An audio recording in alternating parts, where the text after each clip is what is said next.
अगर इस देश में घोर तानाशाही चल रही है, इसी देश में विपक्ष का बहुत नकारापन भी चल रहा है।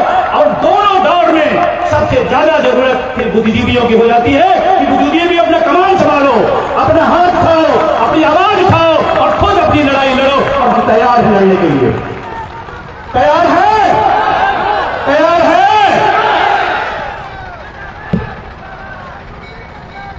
हम तुम्हारे साथ हैं, हम तुम्हारे साथ हैं, हम तुम्हारे साथ हैं। आपको लड़ना पड़ेगा। बुद्धिजीवियों की जरूरत कब पड़ती है? कब पड़ती है? क्रिकेट के मैदान पे कप्तान की जरूरत कब पड़ती है? कब पड़ती है? जब उसका खिलाड़ी एक के बाद एक आउट हो तो कप्तान को रणनीति बनानी पड़ती है। खिलाड़ी अगर पीट रहा है, शतक मार रहा है तो कप्तान की जरूरत नहीं है। अगर लोकतंत्र में सत्ता और विपक्ष अपना काम करे तो बुद्धिजीवियों का कोई काम नहीं बचता। और दोनों काम करना बंद कर दें तो हमारी जरूरत सबसे ज्यादा इस देश को है। सब यहीं से है।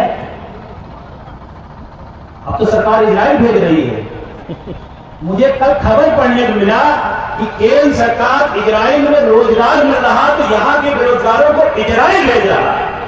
शायद मेरे जैसे समझदार लोगों के लिए इससे ज्यादा बेइज्जती और कुछ हो नहीं सकती। नहीं, यहां के बेरोजगारों को इजराइल किस बात के लिए मिल रहे हैं? रोजगार वहां मिल रहा है। आप कल्पना करो, आप अपने बच्चे को पढ़ा ना पाओ, पड़ोसी के यहां जाकर कह दो फीसें भरेंगे। आपकी लानत है आपकी मर्दांगनी पर कि आपका बच्चा पड़ोसी पढ़ाए। शर्म की बात है। इसीलिए मैं चाहता हूं आने वाले समय में इनको सेवानिवृत्ति के बाद कहीं किसी इजराइल ना जाना पड़े। नहीं कोई सरकार कोई देश कहे कि भाई हम वृद्धा पेंशन देंगे तो कहीं इनको टांग ले जाओ। तो ये पता लगा सब यूरोप और पता नहीं कहां घूमे। तो मेरा निवेदन है माननीय प्रधानमंत्री से कि आप पुरानी पेंशन पे डिसीजन ले लीजिए। मैं खुद ही बात खुले चैलेंज कर रहा हूं। आप डिसीजन लीजिए, पुरानी पेंशन बहाल करिए। हम भी आपके हैं, हम भी आपके साथ हैं। देखिए साथ तो सन्नाटा आ गया, इसका मतलब पब्लिक सब जानती है। जैसे साथ बोला सन्नाटा आ गया। चलिए फिर भी अपनी बात पर मैं आता हूं। मंच पर तमाम बड़े बड़े यूनियनों के, ट्रेड यूनियनों के तमाम सम्मानित और एक लंबा संघर्ष के अनुभव रखने वाले लोग बैठे हैं। हम मंच के सभी साथियों का बहुत बहुत आभार और धन्यवाद देता हूं।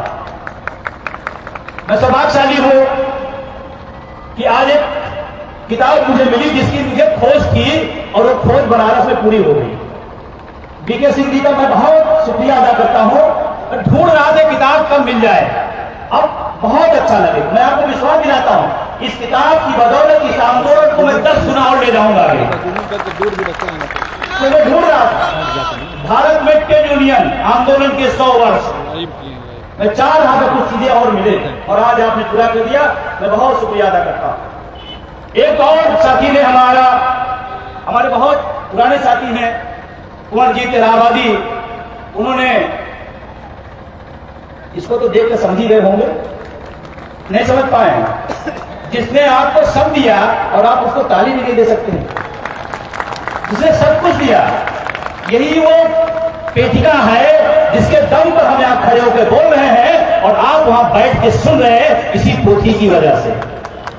वो भी आज मिला और कई बार सोचता था कि लेके जाऊंगा, लेकिन आज मिल गई और मैं इसको पलटा, क्योंकि टीचर हो तो कुछ में तो पढ़ाई दूंगा।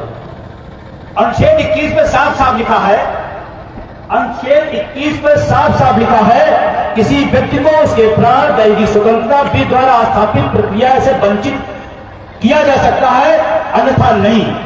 ये धारा 21 में हमारी पेंशन की बात वो शिल्पकार लिख के गया था, हमने माना भी नहीं था, हमने माना भी नहीं था कि संविधान में लिखा है हमारी बात। 300A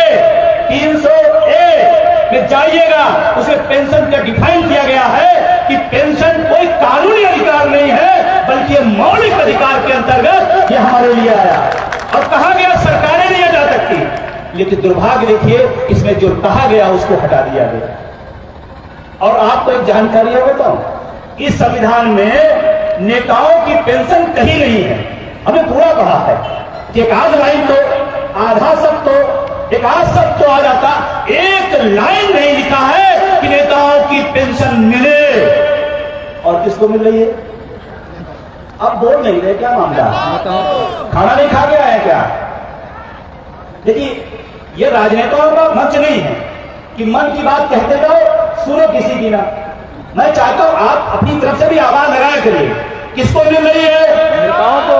लेकिन आज मुझे बहुत खुशी हो रही है, एक पूर्व सांसद जी आए, उनका अभिनंदन है, स्वागत है।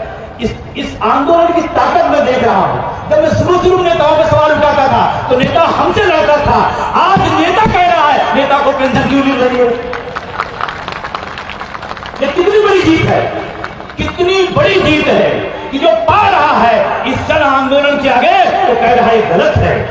आज कहते हैं आप कहते आदरणीय पूर्व सांसद राजेश मिश्रा जी ने कि नेताओं की पेंशन क्यों? ये जानते हैं क्यों है? ये आपकी जो जन ताकत है, इसी की ताकत की बदौलत उनको बोलना पड़ा जो बोलना नहीं चाहते हैं,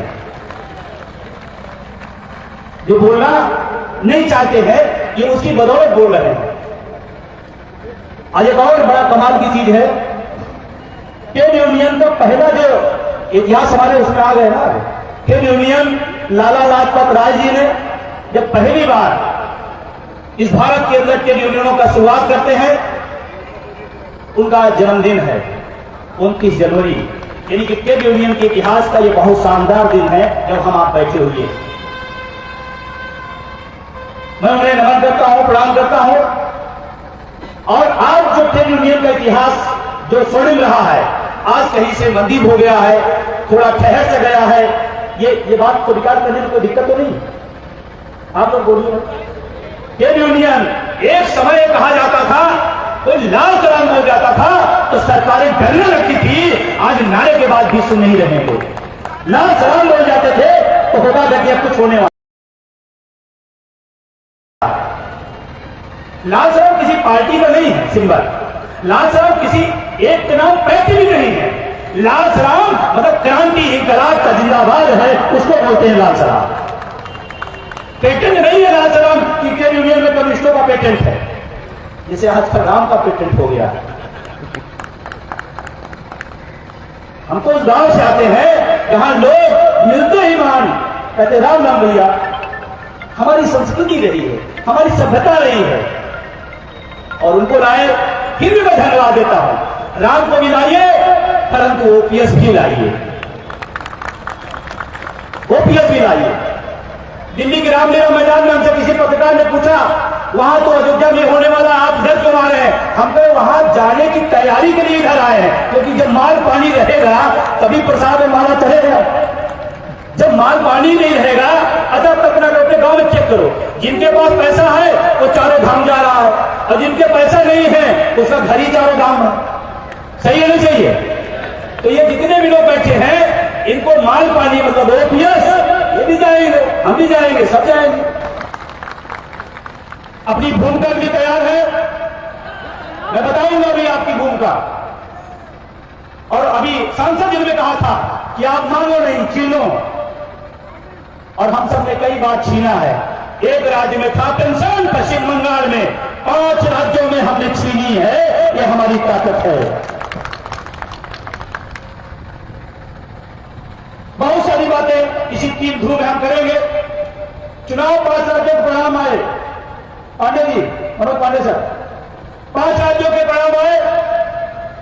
लोगों ने कहा क्या होगा तो जी, हमने कहा जो पार्टी हारी है, जो नेता हारा, वो विचार करे।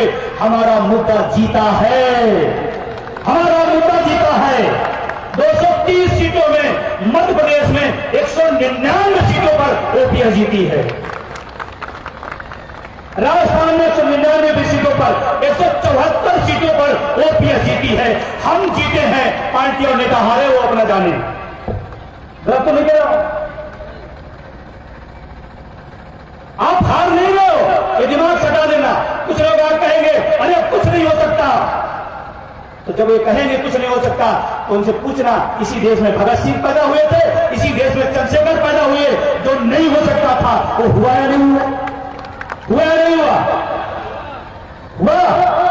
आगे कितने लोगों को विश्वास नहीं होगा? बस हो गया। अगर विश्वास हो गया तो फिर हो गया। ये विजय बंधु भी जब 4 लोगों के साथ इस आंदोलन को लेकर 2013 में मैं निकला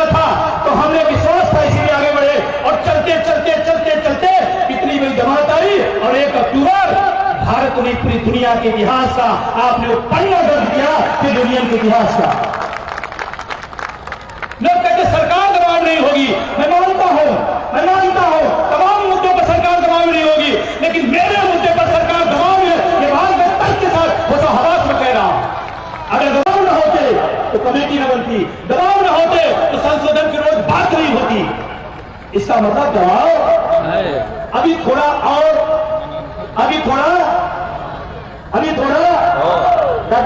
आपको तो कुर्सी मिल गई, मंच मिल गया, माइक मिल गया, लेकिन मैं बताऊं आपको, जो आयोजक होता है वो हफ्तों से परेशान रहता है।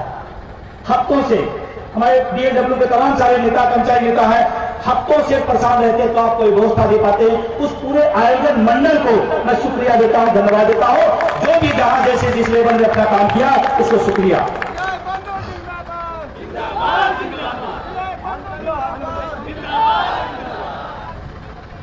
अब मैं रेल पर थोड़ी देर की बात करूंगा।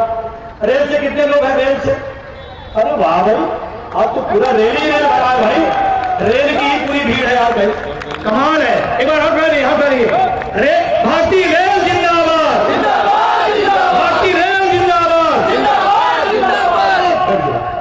और आज को पता होना चाहिए, ये कहा गया एनपीएस निजीकरण, भारत छोड़ो, जन संवाद, ये कोई रैली नहीं है।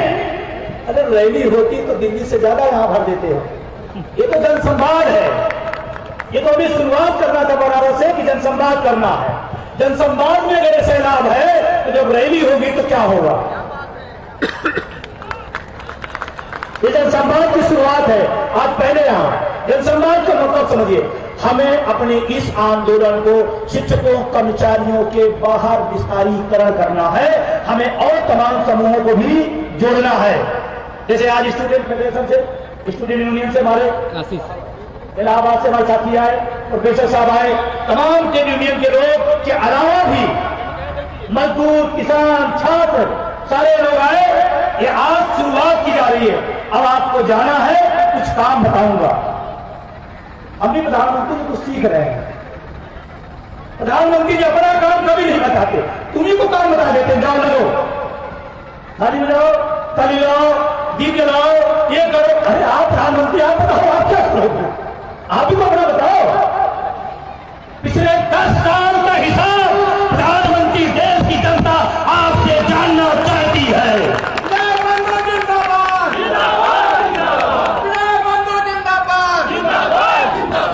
आप हमसे जो कराना चाहे हमने सब किया, लेकिन 10 साल का हिसाब भी आपको देना पड़ेगा। कितने लोग सहमत हैं?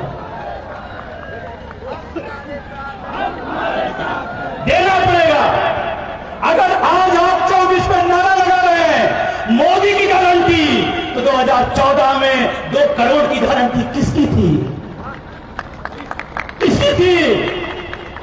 आज आप कह रहे हैं सिलेंडर इतने में, तो 14 में जो बोला था उसकी गारंटी किसकी थी? आपने कहा था महंगाई बहुत है, अब की ये सरकार इस महंगाई की गारंटी न करने की किसकी है? आप अपने सारे मुद्दों से कोई जवाब सवाल न हो, इसलिए एक नया तमाशा सामने खड़ा कर दिया जाता है। ये बात मैं होशो हवास में कह रहा हूं, और होशो हवास में हमारी जो मांग है, हमारी जो जरूरत है वो शिक्षा है या नहीं है? अगर है तो सहमत दिया करिए। शिक्षा हमारी पहली जरूरत है या नहीं है? रोजगार हमारी दूसरी जरूरत है, चिकित्सा हमारी तीसरी जरूरत है या नहीं है? इस पर किसी पिछले 10 साल में आपने प्रधानमंत्री जी को सुना? मंच के लोग भी पूछना चाहते हैं। ऐसे से क्यों दो? बेरोजगारी, महंगाई पे कोई मुद्दा नहीं। 10 साल से हमने धर्माचार नहीं चुना था, हमने प्रधानमंत्री चुना था। हम प्रधानमंत्री से पूछेंगे, और इसीलिए बनारस आके पूछ रहे हैं, इसीलिए बनारस आके पूछ रहे हैं। और जितने लोग यहां बैठे हैं, मैं एक सवाल कर रहा हूं, आप अंतर मन से ध्यान लगाइएगा। आप अपने जीवन से अपनी शिक्षा हटा दीजिए और अपने जीवन से अपना रोजगार जो मिला है उसको हटा दीजिए। आप अपनी हैसियत थोड़ा नापिए अपनी हैसियत। आप भ्रम में न रहिए, आप भ्रम में न रहिए।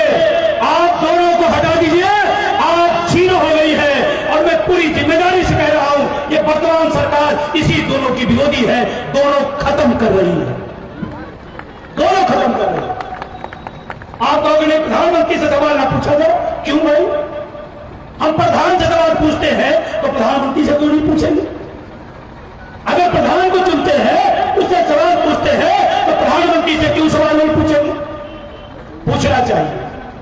रेलवे में 9 लाख से ज्यादा पद खाली पड़े है या नहीं? रेल के साथी बताया कर, गलत करें मुझे अगर मैं गलत हूं तो। 9 लाख पद खाली है और सड़क पर हमारा भाई बेरोजगार रोजगार के लिए लाठियां खा रहा है। दोनों दृश्य देखिएगा, एक तरफ पद खाली है, दूसरी तरफ उसी के लिए हम लाठी खा रहे हैं। फिर हमको कहा जाता है वो 2 पति आएंगे, वो नया पद क्रिएट होगा, सृजन होगा।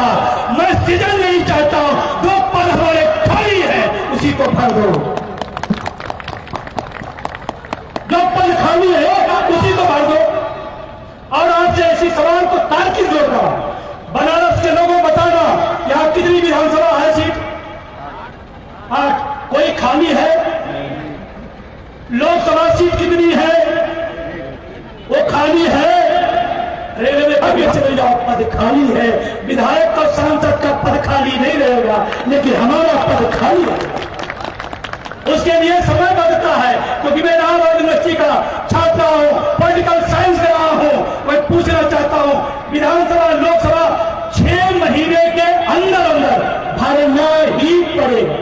और समय पूरा होने पर नहीं, समय के पहले भर लिया जाता है। घोषी का खाली हुआ, महीना नहीं बीता, भर गया है। तो हमारे पद क्यों नहीं भर रहे? हमारे पद क्यों नहीं भर रहे? अपने पद तो पद है, हमारे पद नहीं है क्या? आप महाराजा राजा हो गए, आपके लिए एमपी एमएलए होगा, हमारी रेलवे की ट्रेड यूनियन, हमारी टैक्समैन, हमारा लोको पायलट, हमारा एमपी एमएलए है, उसको क्यों खाली रखी हुई है?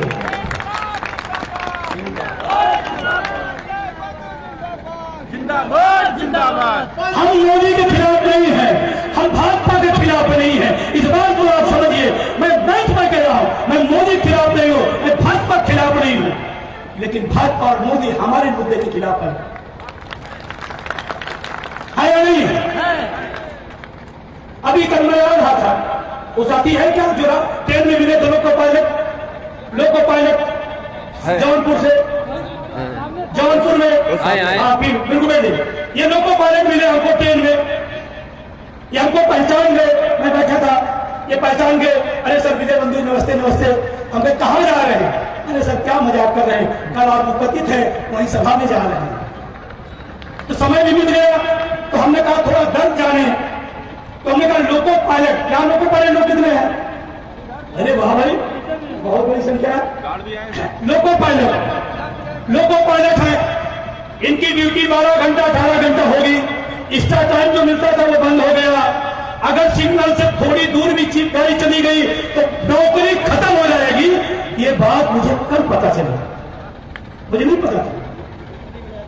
अगर रुपया गिरता है, ये जिम्मेदारी प्रधानमंत्री की है। हमारा सिग्नल से आगे चला जाता है, हमारी नौकरी चली जाती है, तो रुपया गिरता है, तो आपकी क्यों नहीं जा रही? आप क्यों नहीं जा रहे?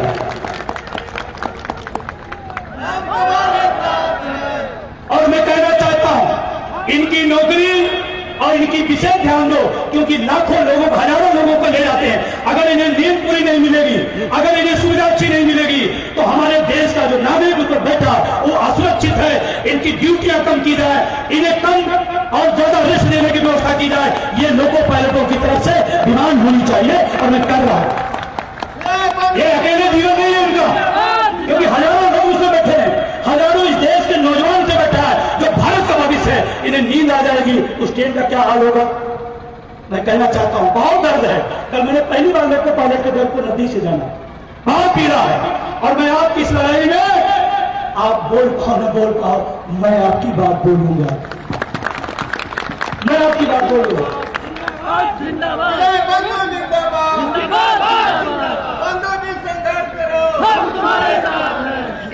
और इनकी ताकत बता दूं, ट्रेन अगर चलती है तो देश चलता है, ट्रेन अगर रुक जाती है तो देश रुक जाता है। लेकिन बताओ, नेता चलता हुआ रुक जाए देश रुकेगा क्या? देश रुक जाएगी तो कौन बड़ा काम कर रहा है?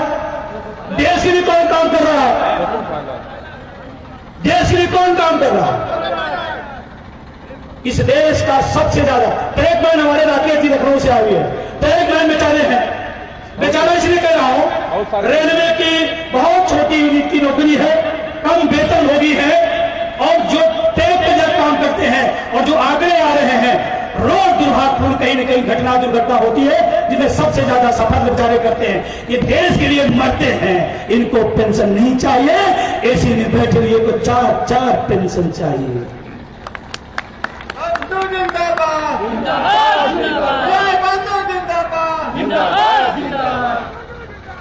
जिंदाबाद जिंदाबाद।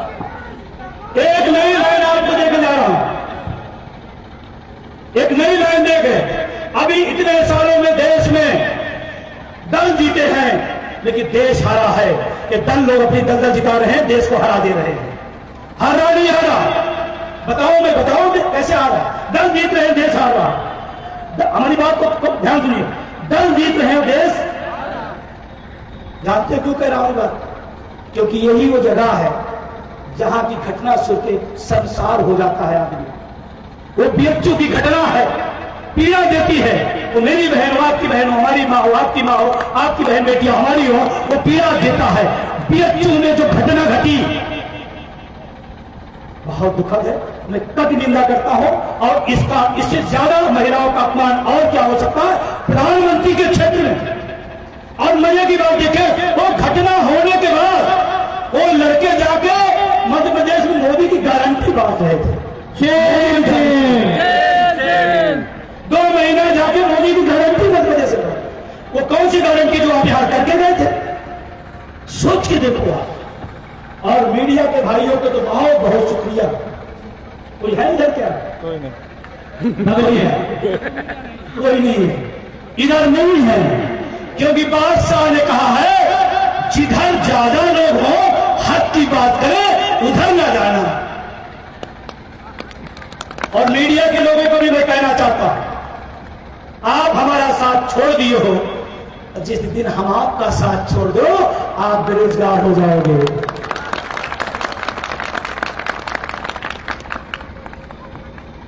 हो जाए नहीं हो जाए? पेपर कौन पढ़ता है?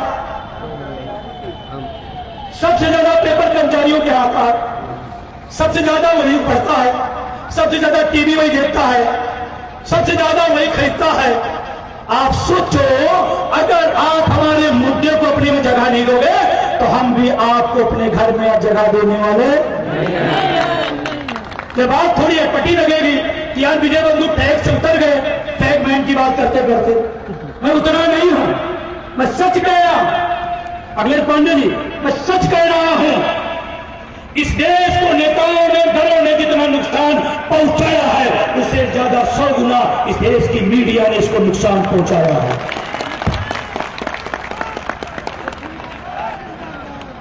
जो लोग आए हैं उनकी बात नहीं कर रहा हूं, उनका तो स्वागत है। सोचो, इतने पेपर में इतनी चीजें छपती हैं, कभी कभी तो बेवजह छपती है। मैं उसको देखता हूं तो मुझे लगता है ये पेपर का विषय है, और जो विषय पेपर का था वो छपा ही नहीं। ध्यान रखना, जिस दिन हम साथ छोड़ेंगे तो आपका बास भी साथ नहीं देगा। तो मीडिया के साथियों से मैं कहना चाहता हूं, न पक्ष न विपक्ष, जो सही है उसे दिखाओ निष्पक्ष, जो सही है उसे दिखाओ निष्पक्ष। मैं गलत हूं क्या? सही। अगर आज इस कैंपस में इतने सारे रेल के लोग, इतने सारे कर्मचारी आए हैं, तो बनारस के फंड पे पहले छपना चाहिए कि ये लोग आज मांग करने आए थे प्रधानमंत्री के क्षेत्र में। लेकिन मैं बड़े विनम्रतापूर्वक कहना चाहता हूं, जिनको हम टीवी चैनल समझते हैं वो दुकान हो गई है, जिनको पत्रकार समझते हैं तो किसी बास का कर्मचारी हो गया है, उनको पत्रकार मानो। आप खुद पत्रकारिता शुरू करो, खुद शुरू करो। आपको याद है जब अंग्रेजों के समय आजादी के दीवाने लड़ाई लड़ना शुरू किए, तो अंग्रेजों ने सारे पेपरों पर बैन लगा दिया कि क्रांतिकारियों की कोई खबर नहीं छपेगी, बैन हो गया। तो क्रांतिकारियों ने कहा अपना पेपर निकालेंगे, निकाला, छपा बटा और उनका पेपर कम हो गया, फिर वो छापने लगे। बात समझ में आ रही? तो आप भी 5 लाइन, आप अगर मुद्दे को बढ़ाना चाहते हैं, रोज 5 लाइन अपने मुद्दे के लिए लिखिए। सभी लोग या हजारों लोग हैं, 5-5 लाइन लिखेंगे, पूरे हिंदुस्तान में सोशल मीडिया पर आपका ही मुद्दा दिखाई पड़ेगा, लेकिन लिखना पड़ेगा। लिख सकते हैं? शुरू करिएगा। आज आए हाँ, क्या देखा, कैसे देखा, सब लोग इसको लिखिएगा। लिख सकते हैं?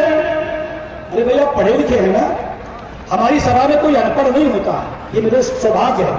प्रधानमंत्री मुख्यमंत्री के सदन में पढ़ा लिखा भी होता है, और हमारी सदन में है नहीं है, तो लिख सकते हैं। लिखिएगा। जैसे पहले हम लोग निबंध लिखते थे, यात्रा वृत्तांत लिखते थे, आज सारे लोग लिखिएगा इस कार्यक्रम का वृत्तांत लिखिएगा और घुमाइएगा। आपकी मौसी, मामा, चाचा, दादा, ताऊ, रिश्तेदार, मित्र, कोई ऐसा ना हो जिसके पास आज का यात्रा वृत्तांत ना पहुंचे। ये बात मैं यूं ही नहीं कर रहा हूं, आने वाले समय में ये संकट बढ़ने जा रहा है, इसलिए मैं बात कर रहा हूं। ये संकट बढ़ने वाला है। अभी संशोधन की बात चल रही है, कितने लोगों को संशोधन चाहिए? ये चाय पीने वाले नहीं चाहिए, जो चाय पी रहे संशोधन चाहिए, वहां से भी कहना नहीं चाहिए। संशोधन या हूबहू या संशोधन, हाथ ऊपर में बताइए। ओपीएस क्या चाहिए? ओपीएस इतनी धीरे से क्या चाहिए? ओपीएस क्या चाहिए? ओपीएस क्या चाहिए? ओपीएस ये बोलना, ऐसे बोलना, ताकत के साथ बोलना। हमें संशोधन नहीं चाहिए। और अभी संशोधन 1 फरवरी को आने जा रहा है। 1 फरवरी के बजट में एनपीएस में खूबसूरत शानदार बनारस की साड़ी निपटने जा रही है। ये एक धोखा है। संशोधन नहीं चाहिए, होने जा रहा है। और होने के बाद क्या कहा जाएगा? आप बता दे रहा हूं, 4 दिन बाद, आज 28 है ना, 4 दिन बाद आ जाए। संशोधन नहीं चाहिए, नहीं करें, हमें चाहिए हूबहू पुरानी पेंशन। ठीक है ना? बात समझ आ रहा? अभी संशोधन करने के बाद क्या होगा? अभी संशोधन होने के बाद क्या होगा? बड़े बड़े सेलिब्रिटी, मैं आगाह कर रहा हूं आपको, पता नहीं मेरी भी आजकल सीधे ऊपर से वाले से बात हो रही है।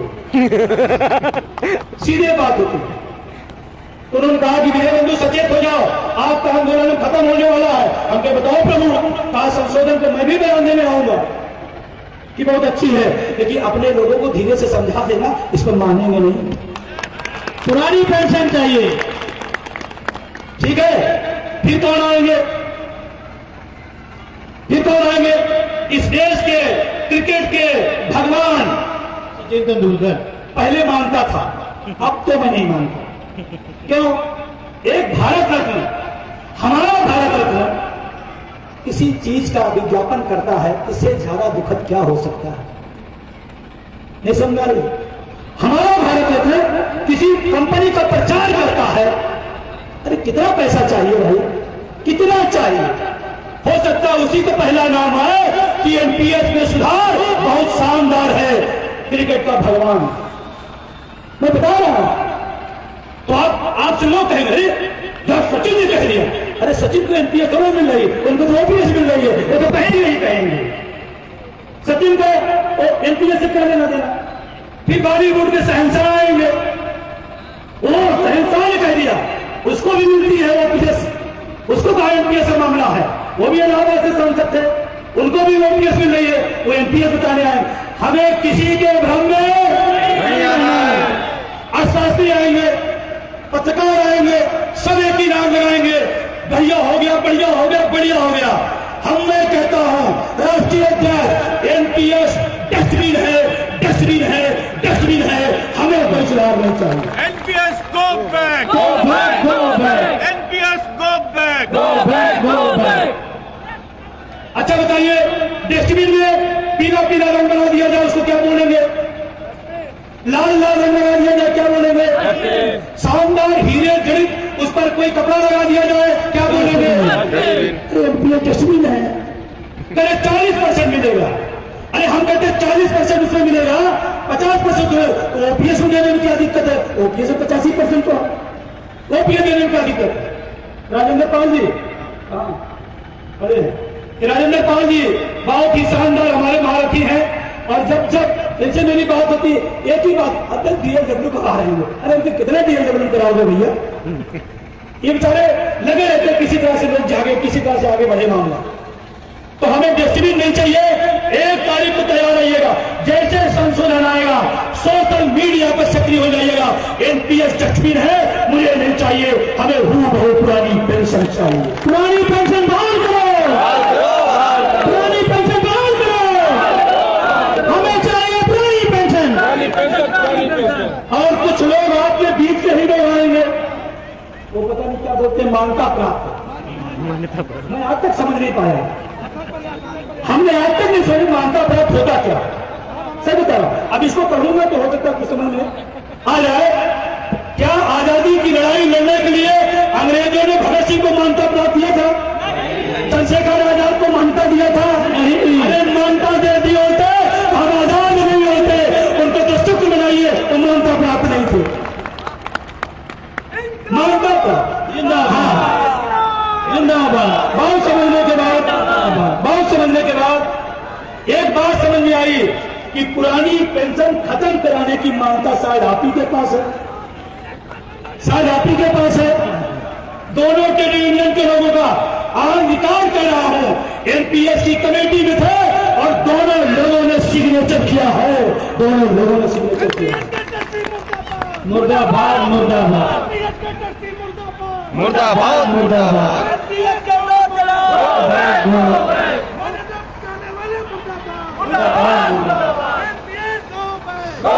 हमारे बीच में गार्ड भी आए हैं, रेल के गार्ड भी आए हैं, स्टेशन मास्टर भी आए हैं और इंजन के मैनेजर भी आए हैं। उन सारे लोगों को जो भी पार्टिसिपेट आपने किया है, आपको बहुत बहुत शुक्रिया, धन्यवाद। और आप तैयार हो जाओ, मैं भी थोड़ा रेलवे को समझने लगा हूं। आप तैयार हो जाओ, मैं ज्यादा बड़ी बात नहीं कहता हूं। अगर आप साथ दे दो तो सरकार रेलवे का दिलाने की जिम्मेदारी की तरफ हम बढ़ने को तैयार हैं। जिंदाबाद। जानकर आश्चर्य होगा, रेल ट्रेड यूनियन के लोगों ने इस देश में बड़े बड़े मानदंड तय किए हैं, बड़ी बड़ी क्रांतियों के सूत्रधार अगर हुए हैं तो रेल के साथी हुए हैं। अब समझ रहा हूं, समझूंगा। अभी उधर से भी फोन आया है, उधर से भी फोन आया है, 2 मान्यता प्राप्त से गैर मान्यता प्राप्त के पास फोन आया है फोन, कहा गया है आपसे बात करना चाहता हूं। हमने कहा मैं संवाद से कभी भागता नहीं, मुझे संवाद करने में किसी को कोई दिक्कत नहीं है, लेकिन संवाद करने के पहले इस बात की गारंटी चाहता हूं, मोदी वाला नहीं, पुरानी पेंशन गारंटी चाहता हूं। ट्रेड यूनियन के लोगों, मैं खुली बात बनारस में कह रहा हूं, आप रेल की हड़ताल करो, हम सब तैयार हैं।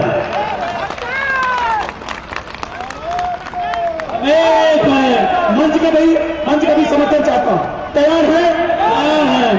आप रेल की ट्रेन रोको, रेल हड़ताल 74 वाली करने पर टिक जाओ, हम भी आपके साथ नजर आएंगे। लेकिन समझौता नहीं, संशोधन नहीं, हूबहू पुरानी पेंशन। तैयार है? तैयार है? हड़ताल के लिए तैयार है? अरे भाई आप तो हाँ कह रहे हो, अरे यहाँ तो हमारे रेल के साथियों ने लिखित में दे दिया है 97%। मेरी बात को ध्यान समझिएगा, इस मुद्दे पर आया ओपीएस के नाम पर ट्रेन रोकी जाए, हड़ताल की जाए, आपका क्या मत है? हम रेल के साथियों को धन्यवाद देता हूं, उन्होंने कहा 97% लोगों ने कहा होनी चाहिए। अगर नहीं होगी तो जितना सरकार दोषी उससे ज्यादा आप दोषी होंगे। राइट, बिल्कुल सही है, बरेली के हमारे साथी बिल्कुल सही। जितना सरकार दोषी बची है उससे ज्यादा आप, अरे जब 57% कह रहा हड़ताल करो तो हड़ताल करो। अभी उसको टाला जा रहा हंगर स्ट्राइक, पता नहीं स्ट्राइक, फिर हंगर स्ट्राइक, फिर फंगर स्ट्राइक, फिर नॉन स्ट्राइक, पता नहीं क्या क्या होगा। मैं कहता हूं 1 तारीख को बजट देख लो, कोई बात नहीं। 1 तारीख को अगर वो पुरानी पेंशन नहीं दे तो आप ऐलान करके पूरे देश के अपने चक्का जाम करो, पुरानी पेंशन बहाल करो, पुरानी पेंशन बहाल करो, पुरानी पेंशन बहाल करो। ये सरकार बहुत तानाशाह जरूर है लेकिन बहुत बहादुर नहीं है। मैं तो धन्यवाद देता हूं इस देश के ट्रक ड्राइवरों का, 2 दिन के अंदर हड़ताल हो गए थे। एक बार करके तो देखो। और वो ट्रेन नहीं थे, वो एकजुट नहीं थे, असंगठित थे। इस देश की सरकार को झुकना पड़ा। तो मुझे ऐसा लगता है अगर भारतीय रेल जिंदाबाद, जिंदाबाद, जब इसको देखता हूं उस पर लिखा रहता है भारतीय रेल, जैसे लगता है मेरे बाप की है। भारतीय रेल जिंदाबाद, भारतीय रेल जिंदाबाद। ऐसा लगता है कि हमने निजीकरण नहीं चलेगा, रेल का निजीकरण नहीं चलेगा। लेकिन अभी कई जगह मैंने शायद मालगाड़ी में कई जगह देख लिया था, उसमें भारतीय हटा करके किसी और का नाम आ गया, अदानी का। करो भाई करो, लेकिन इतनी बेगौरियत न करो। जहां भारतीय लिखा हो वहां अडानी लिखे, इतनी भी मजाक मत बनाओ। अडानी ले, अडानी के बाप की रेल है, हमारे टैक्स के पैसे से बना हुआ और रेल का डिब्बा और रेल की पटरियां है, हमने टैक्स दिया है। ये योजना बंद करो, एयरपोर्ट रेल योजना बंद करो। एयरपोर्ट मेरे टैक्स के पैसे का, रेलवे स्टेशन मेरे टैक्स के पैसे का, देश की जनता के पैसे का, और आप अनुबंध करोगे अडानी को। मैं बहुत जिम्मेदारी से कह रहा हूं, आप अडानी को दो, अडानी हमारे देश को 2 पति है, वो काम करे। जहां लाइन नहीं बिछी है वहां बिछा के चलाएं। खूबसूरत प्लान है, राइट, खूबसूरत प्लान है। वहां जहां जहां भारत में रेल नहीं पहुंची, अडानी को हम अपनी तरफ से दे देते, चलाएगा ही नहीं। जब बोल के ही दे रहा है तो प्रधानमंत्री बोले, हम बोले, बात एक ही हुई। हम देते हैं जहां जहां रेल नहीं बिछी, अडानी आप ले दो, दे दो बिछाए, लेकिन वहां नहीं जाएंगे।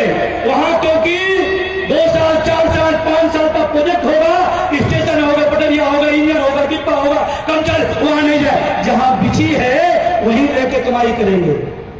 गलत तो नहीं हो, गलत तो नहीं हो, बंद करो। और निजीकरण इस देश का, मेरी बात को आज मानो या ना मानो, इस देश का निजीकरण नासूर है। सरकारी संपत्ति, सरकारी संस्थान इस देश में जब किसी के हाथ बिक जाएंगे तो हम न शिक्षा पाएंगे, न चिकित्सा पाएंगे, न रोजगार पाएंगे। सहमत है तो चुटुर पुटुर ना किया करिए, हमने चुटुर पुटुर ना, ताली में आना तो खो के बनाए।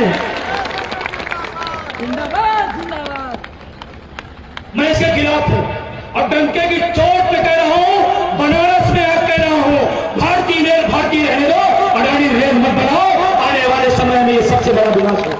रेल बेचना बंद करो, रेल बेचना बंद करो, यस बेचना बंद करो।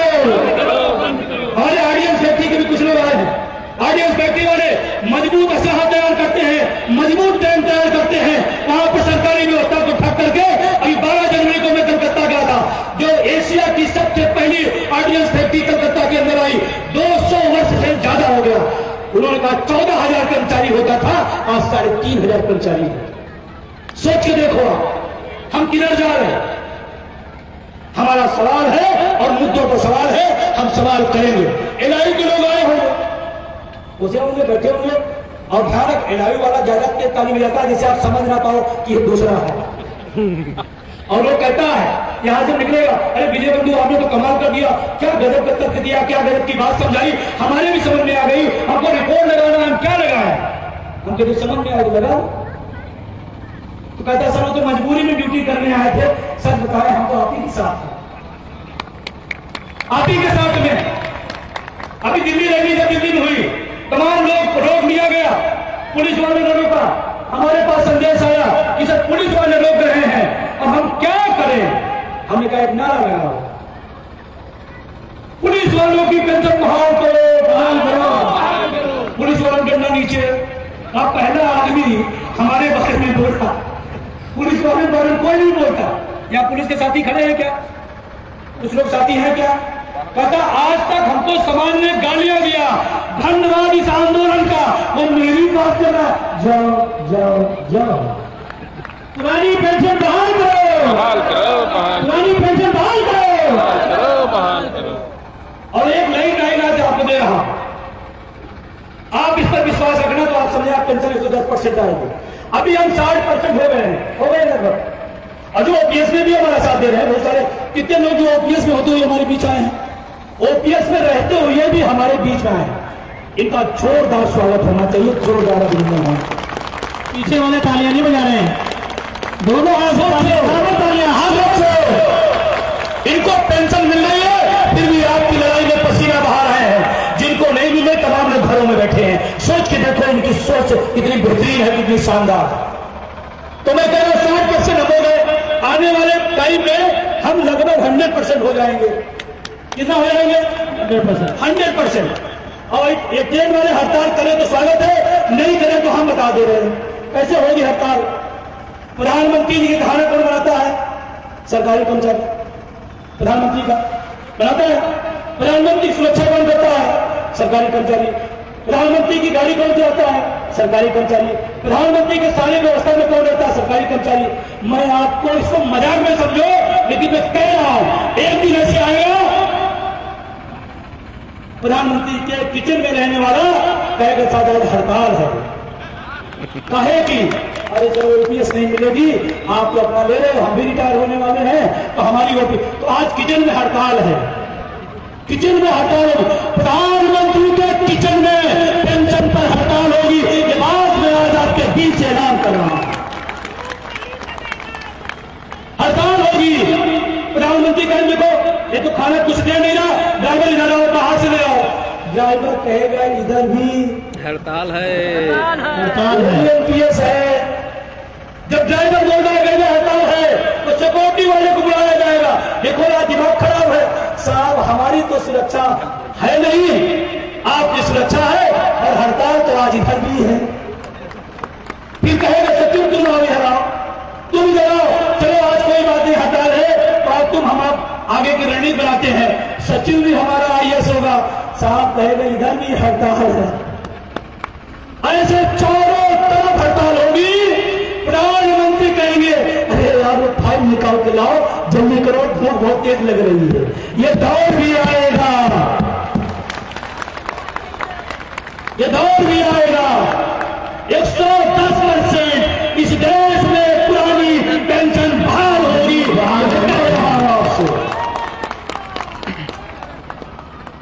एक बड़ी सफलता आपको मिली है, एक खबर अच्छी है, सुधार बताऊं क्या?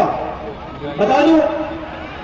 ये हमारी मां शक्तियां बैठी हैं सामने, आपको सीट भी मिल रही है, धूप भी अच्छी मिल रही है ना?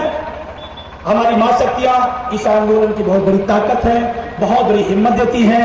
हम भी किसी मातृ शक्ति के समर्थन की वजह से आपके बीच में हैं, तो हम सभी मां शक्तियों को जोरदार ताली और अभिनंदन चाहता हूं।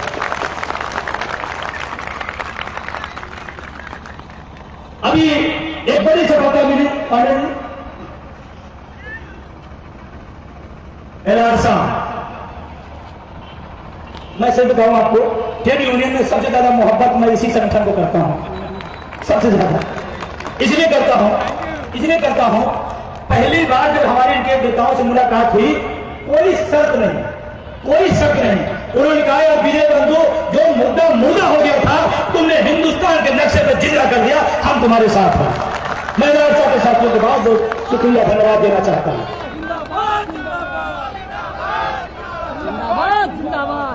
लेकिन मैं कहना चाहता हूं जो बड़ी सफलता और मिली है इस देश के, भाई साहब बैठ जाइए, मैं देख रहा हूं, मैं सबको देखता रहा, तो प्रधानमंत्री किधर जा रहा, आम आदमी किधर जा रहा है, मैं सब देखता रहा, बैठिए। और अगर चले गए तो समझो कि पर्ची हम ही से मांगी जाए, नाम काट दूंगा, नहीं मिलेगी।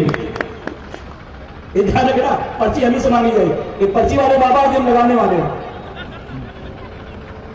जो मैं सबसे बड़ी बात करने जा रहा हूं, ध्यान रखना, इस देश के तमाम बड़े बड़े किसान नेताओं की 4 दिन पहले बैठक थी ऑनलाइन।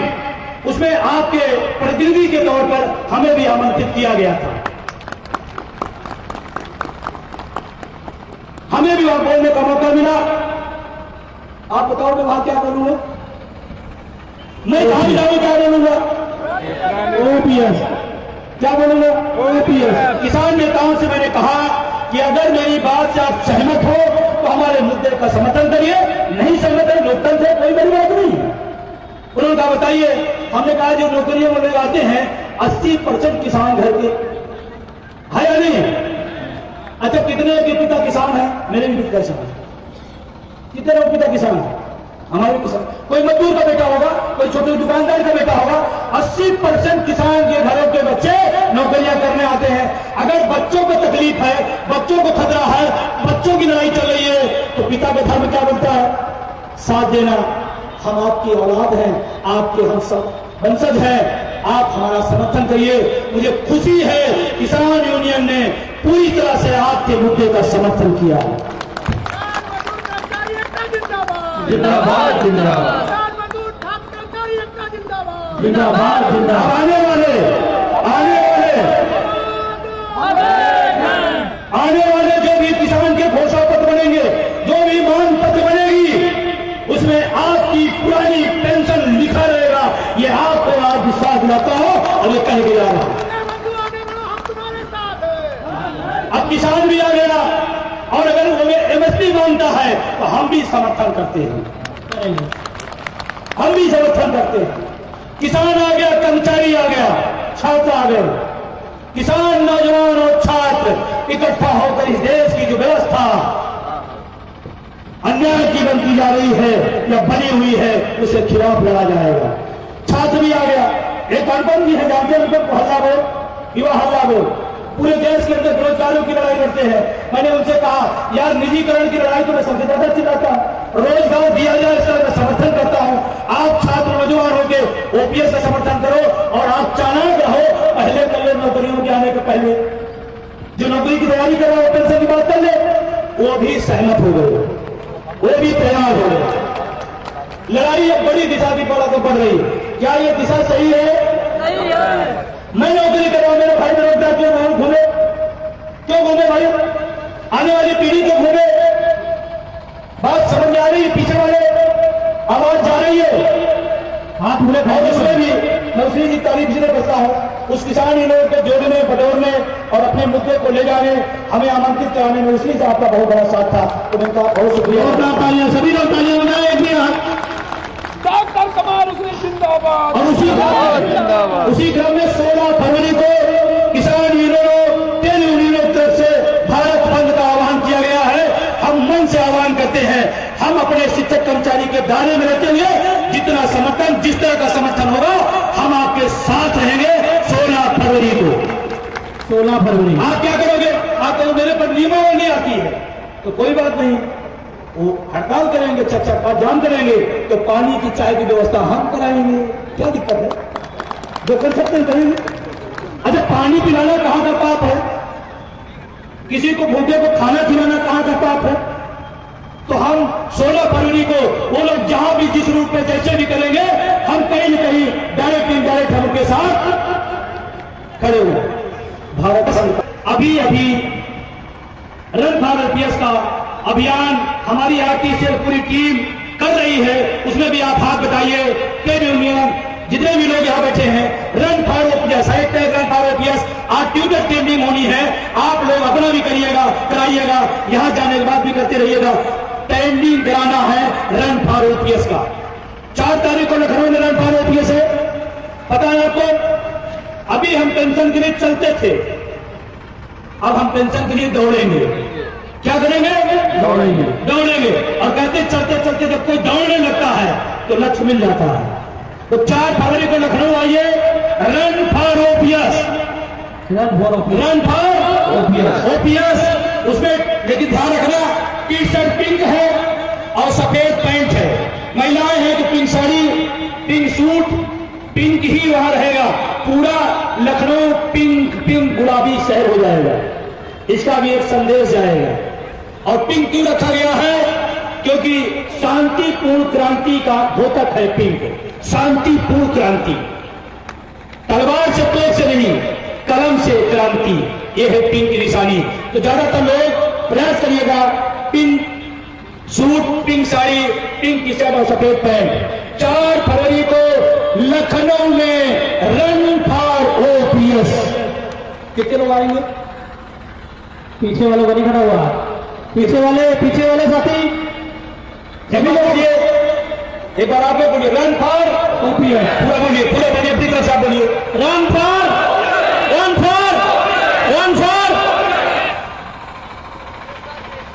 तो अभी ट्विटर ट्रेंड चल रहा है, इसको आप करिएगा। 4 को आप वहां पर आइएगा। अब 2 बातों पे अपनी बात खत्म करूंगा, क्योंकि आप सोचेंगे बहुत ज्यादा लंबा हो गया और हम बोर हो रहे हैं।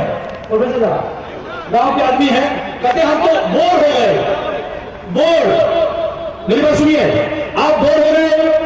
आप जब नल गड़ाते हैं तो मिस्त्री से क्या कहते हैं? और बोर करो। क्या कहते हो? और बोर करो, और बोर करो। जानते हैं बोर क्यों आएगा? जैसे साफ और स्वच्छ पानी निकले, इसलिए बोर करा है।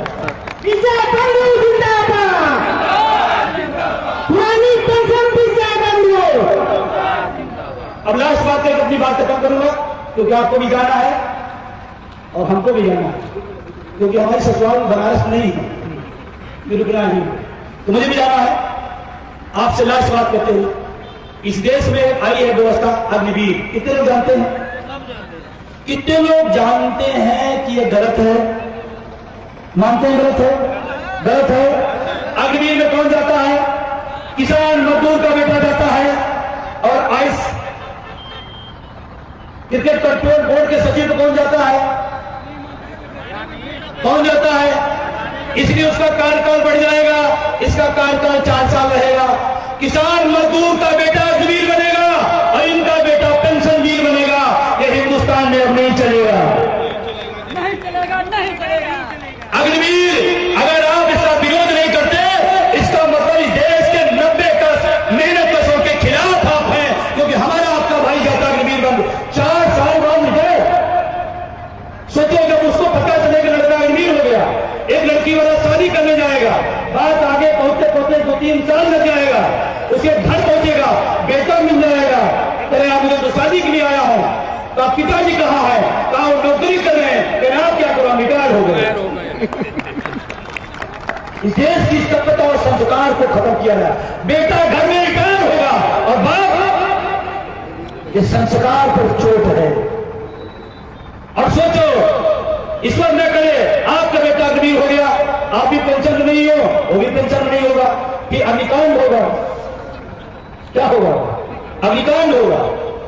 मैं प्रधानमंत्री से बड़ी विनम्रता से कहना चाहता हूं, ये पॉलिसी देश के लिए खतरनाक है, कहना नहीं चाहता। ये देश की सुरक्षा के साथ भी खिलवाड़ है। सोच लो एक बार, अग्निवीर को बात पता है कि मुझे 4 साल बाद बाहर जाना है, बादल में खड़ा है, उधर से ऐसा कुछ ना हो, कुछ आफत आ जाए, उसको पता है अभी लंबी जिंदगी है, हमारे देश की सुरक्षा के लिए खतरा है।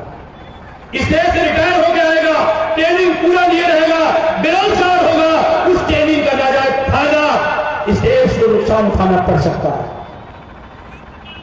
यह अग्निवीर ठीक नहीं है और इसको बंद किया जाना चाहिए। और कहा जाता पैसा नहीं है, पैसा नहीं है। क्या आप मानते इस देश में पैसा नहीं है? इस देश में पैसा है या नहीं है? इस देश में पैसे की कोई कमी नहीं है, नहीं है। नियत की कमी है, आप देना नहीं चाहते। मैं मुख्यमंत्री को, प्रधानमंत्री को हमने एक कहते सुना है, आप चिंता न करो, इस प्रोजेक्ट पर जितना पैसा लगेगा हम लगाएंगे। तो देश के अग्निवीरों के लिए पेंशन क्यों नहीं है आपके पास? ये सवाल है, ये सवाल उठना चाहिए। हमारे पास 2 अग्निवीरों ने फोन किया कि साहब आप तो पेंशन की बात कर रहे हैं, हमारी तो नौकरी 4 साल कर दिए, अब क्या करेंगे? हमने कहा आप वहां काम अपना करो, हम जनता को समझाएंगे। आप देश की लड़ाई लड़ो, आपकी लड़ाई ये जनता लड़ेगी। लास्ट बात, इस देश के 80 घरों को भी पेंशन नहीं मिलती, पता है? नीति सही है, नीति सही है, नेता 4 लेगा, सैनिक बल 1 भी नहीं लेगा। मैं आपसे बड़ी जिम्मेदारी साथ कहना चाहता हूं, आपने मेरी बात कैसे सुनी नहीं सुनी, लेकिन इस बात को सबसे ज्यादा गंभीरता सुनना तो मैं कहने लगा। हमारे पास रोज 2-4 फोन आते हैं, सर मैं असम के बॉर्डर से बोल रहा हूं, सर मैं जम्मू कश्मीर के बॉर्डर से बोल रहा हूं, सर मैं सैनिक बल हूं, मेरे पास 2 छोटे-छोटे बच्चे हैं, मेरे बूढ़े माँ बाप हैं। मैं सोच के हैरान हूं कि जब मैं एमपीएस में रिटायर होकर जाऊंगा तो अगर मेरे पिता का चश्मा, मेरी माँ का चश्मा अगर लगवाना होगा तो मैं एमपीएस के पैसे से कैसे लगवाऊंगा। मैं सोचता हूं कि मैं नन्हे बच्चों को मैं शिक्षा दूंगा तो 700 रुपए में कैसे शिक्षा दिला पाऊंगा। मैंने देश की सुरक्षा किया है लेकिन अपने माँ बाप, अपने बच्चों की सुरक्षा एमपीएस की वजह से नहीं कर पाऊंगा। ये सोच कर रात भर रोता हूं। इस देश के अर्धसैनिक बलों की जुबान है, क्या ये सही है? सोचो, उसके आंख में आंसू है, वो हमारी सुरक्षा करने गया है, उसके आंख में आंसू है, रात में बेचैनी है। देश के प्रधानमंत्री चौकीदार हैं, उनको ये पीड़ा क्यों सुनाई नहीं पड़ती? मैं मांग करता हूं मेरी 2 दिन बाद पेंशन बहाल करना। इस देश के अर्धसैनिक बलों की पेंशन तत्काल बहाल होनी चाहिए।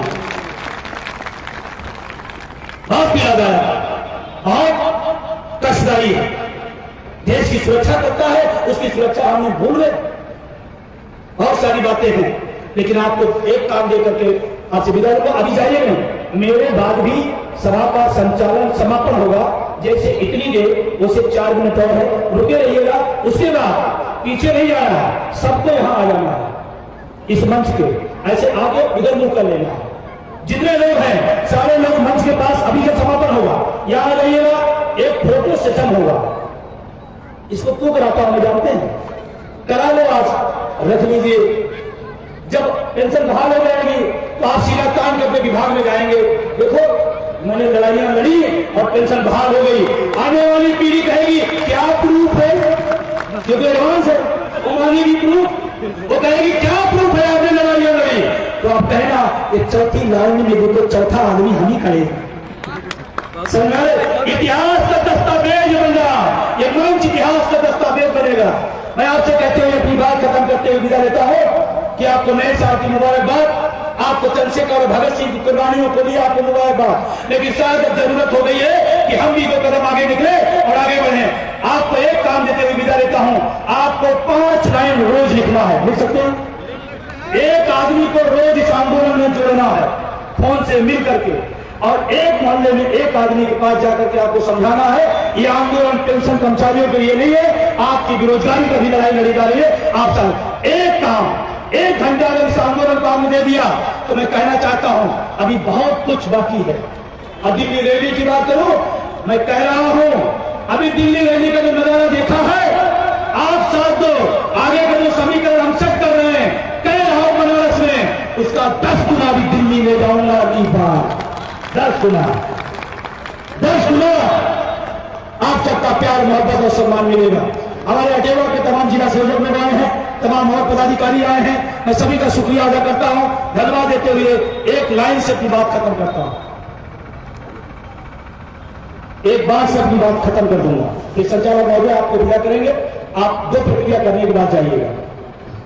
कोई बात छूट गई होगी, किसी का नाम नहीं लिया हो, किसी का संगठन छूट गया होगा तो मलाल, हम तो कहते हैं बस छूट जाए तो छूट जाने देना, टेप छूट जाए तो छूट जाने देना, नाम भी छूट जाए तो छूट जाने देना, संगठन का बैनर नहीं लिख पाए तो छूट जाए तो छूट जाने देना, ओपीएस ना छूटने पाए सब लिखा लिया जाएगा, छूटने देगा।